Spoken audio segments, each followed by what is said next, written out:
तो तीसरा में पड़ जाता है। गुरु कबीर इसीलिए आए थे, जिस भ्रम में पड़ा हुआ था दुनिया के जीव, भ्रम को चिन्हाने आए थे। आई कबीर पंथ समुदाय के जितने भी संत है, भ्रम में पड़ रहा है। संत के कोई कमी नहीं है, ये गुरु लोगों की कमी है। कहा ना आपको, स्वजी साहब ने कहा है कि बहुत ऐसे गुरु भी हैं, गुरु की बात मत मानिए, अपना स्वार्थ के वशीभूत आपको बहुत कुछ करा सकते हैं।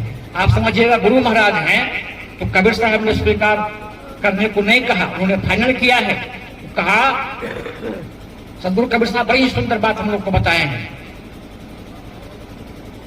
कि अपने अपने स्वार्थ में ठौर ठौर बटमार, अपने अपने स्वार्थ के रूप में अपना ठौर जमा रखा है, एक रास्ता बना रखा है। स्वार्थ किस बात का? हमारा स्वार्थ सदगुरु कबीर साहब के विचारधारा में प्रवेश है। हम अपना स्वार्थ क्यों करेंगे आपके लिए?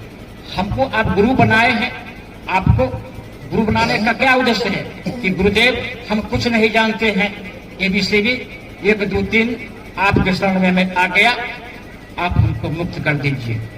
तो आप तो स्वीकार करके आ गए मेरे चरण में, हम दलाली कर दे आपके बीच, आपको नरक में भेज दे। क्या उचित हमारा बनता है? उचित क्या बनता है? आपको फाइनल रास्ता बता दें, रास्ता काट खोट करके आपको निकट का रास्ता बता दे। जो आप 20 वर्ष के रास्ता पकड़े हैं, मैं 20 दिन में रास्ता तय करा देना चाहता हूं। आप जिनको जब मेरे वाणी को मानेंगे, आप मेरे शरण में आप आएंगे, तो मैं 20 वर्षों को जो रास्ता आपने तय किया था धर्म धुरंधर गुरुओं के मुताबिक और गुरुओं के मुताबिक, मैं उसको 20 दिन में तय कराना चाहता हूं। लेकिन मानेंगे हमारी वाणी का तरफ? तो लोगों के मन में होता है कि प्रभु वाला जो साहब हैं इतना कसनी करते हैं, कहते हैं कुछ नहीं करो। अरे क्यों नहीं करो? आपको मैं नजदीक लाना चाहता हूं, मैं आपको AC गाड़ी में बैठा करके आपको सतलोक भेज देना चाहता हूं। क्या पैसेंजर गाड़ी में बैठना चाहते हो तुम, जिसमें कोचम कोच है, सीट भी नहीं मिलेगा, पसीना से गदगद हो जाओगे, तबीयत खराब हो जाएगा, यहां तक कि मौत भी हो जाएगी तुम्हारी। हम चाहते तुमको AC गाड़ी में भेज दे, जहां एल फैल से बैठ करके तुम जाओ अपने सदगुरु के देश, और तुम जाते हो उसी में। आप जानिए भाइयों, मैं आपके लिए वस्तु सदगुरु कबीर साहब के लाया हूं, आपको उठाने के लिए लाया हूं, आपको बचाने के लिए लाया हूं, क्योंकि आप सृष्टि काल से इस धरती पर भ्रमण कर रहे हैं। कभी कुत्ता में जाते हैं, कभी गड़हा में जाते हैं, कभी घोड़ा में जाते हैं, कभी चींटी में जाते हैं, कभी पक्षी में जाते हैं, और 184 भ्रम भ्रम के पांव पर अटकी आए, एवरी की पासा ना लहे तो फिर 84 जाए। बहुत भ्रमण किया है आप 84 लाख योनि में, और मौका मिला है मनुष्य का तन में आए हो आप, और अभी भी चेत नहीं पाओगे, तब पुनः रिटर्न चले जाओगे उसी जगह 84 लाख योनि। हमारी वाणी सुनोगे? हाँ, बकरी गदहा सुन रहा है हमारी वाणी कि आप ही सुन रहे हैं? आप मनुष्य के चोला में आए हो तभी तो सुन रहे हो ना। अगर चले जाओगे वहां तो नहीं सुन पाओगे। इसलिए इसका सार्थक जीवन जियो, इसको कीमत लगाओ, इसको कीमत नहीं लगाओगे तो बिना भाव में बीत जाओगे। इसलिए भाइयों, मैं भ्रम भ्रांति से हटा देना चाहता हूं आप लोगों को, मैं निकट लाना चाहता हूं, मैं अपने शरण में आपको जगह देना चाहता हूं। लेकिन आप मेरे शरण से भागना चाहते हो तो भागो, 84 लाख जोड़ी मिलेगा तुमको, और काफी कष्ट मिलेगा। वो अभी ठंड का समय बीत रहा है, कुत्ता के कोई कुर्ता है क्या? कोई फुल पैंट, कोई कान में टोपी, कोई पैर में जूता, किसी भी जानवर को है।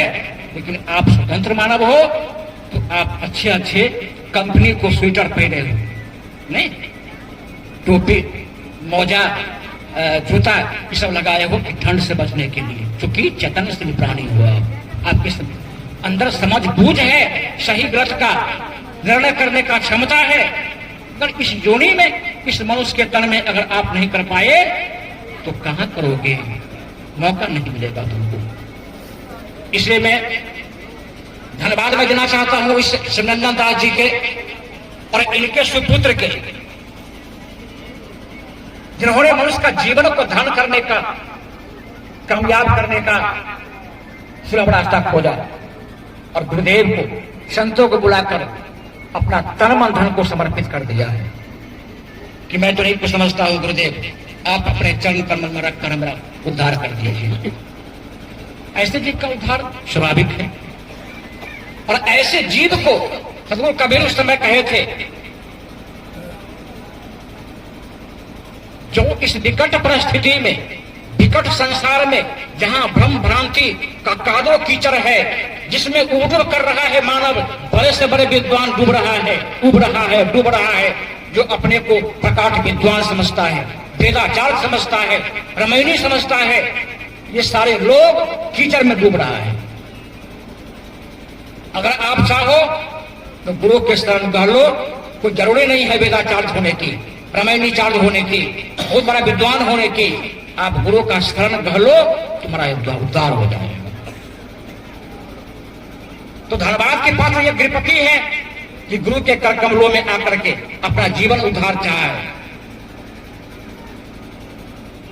और आप लोग भी सुन लीजिए, जो संत बैठे हैं यहां, सुन लीजिए आप लोग भी। आज ये 6वां दिन है, आज 6वां दिन है यह, और किसी भी प्रकार का कर्मकांड, और मैं कह देता हूं गृहपति आप सुन लो, किसी भी प्रकार का ग्राम में धक्का लगाए कोई तो टीके रहना, तुम टीके रहना, परे रहना, आवश्यकता पड़े इन संत महात्मा को पुनः बुला लेना, विधि नहीं जाना, कर्मठ मत ले लेना, कर्मठ मत लेना। और अगर तुम्हें कुछ कहे कि आपने जो काम किया वो गलत किया है, तो आप उसको चुनौती दे दो। आप भारत के जो विद्वान है आप उसको बुलाएं और मैं उसका खर्चा दूंगा। आप चुनौती देना कि मैं उस भारत के जो माने गए विद्वान है उनको बुलाओ और एक मंच लगाओ, हमारे भी संत गुरुजन आएंगे, 2 मंच रहेगा, माइक की व्यवस्था रहेगा और शास्त्रार्थ होगा।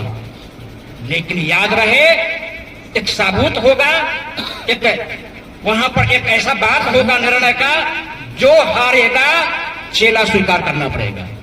ये पहले रख देना पड़ेगा। जो हारेगा क्या होगा, उसको चेला बनना पड़ेगा। हम हार जाएंगे तो मैं चेला बन जाऊंगा।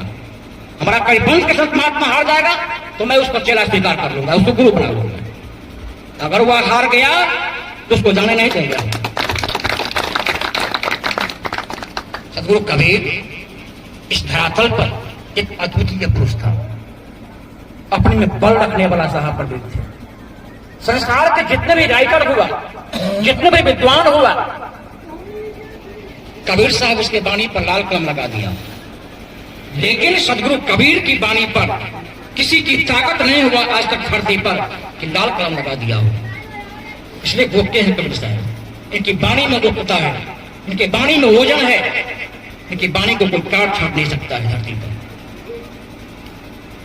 ऐसे महापुरुष के आप भक्त हो, ऐसे महापुरुष तुमको शिष्य हो, फिर भी डरते हो संसार से। अरे वीर तुम बढ़े चलो, धीर तुम बढ़े चलो, हाथ में ध्वजा रहे, सब दल सजा रहे। मैं अपने जीवन में पढ़ा था स्कूल में, एक कविता था, हाथ में ध्वजा रखो ना कबीर साहब की वाणी का, और धीरे धीरे बढ़ते रहो, मकाम मिल जाएगा तुम्हारा। लेकिन बढ़ते चलो, रुको नहीं किसी को कहने से। गुरु जी कह जाएंगे रुक जाओ बेटा तो रुक जाओ, फिर दूसरे के कहने से रुको नहीं, बढ़ते चलो। आप भयभीत नहीं हुए।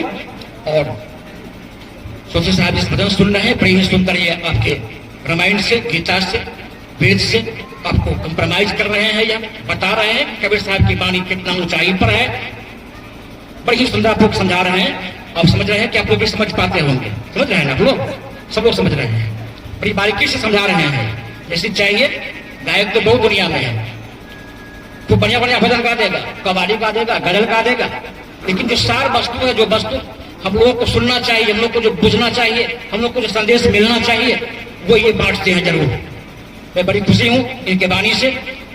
और मैं कहा था भी कि इन्हीं को हो सके तो इन्हीं को अपनाइए, अच्छे वाणी बोलते हैं और भ्रम भ्रांति से हटाने की काम करते हैं ये। तो इनसे सुनिए। फिर हमारे बीच ललन साहब जी आए हैं, इनसे भी आप सुनेंगे, तो सुनिए ललन श्रुति साहब जी से बदन साहिब।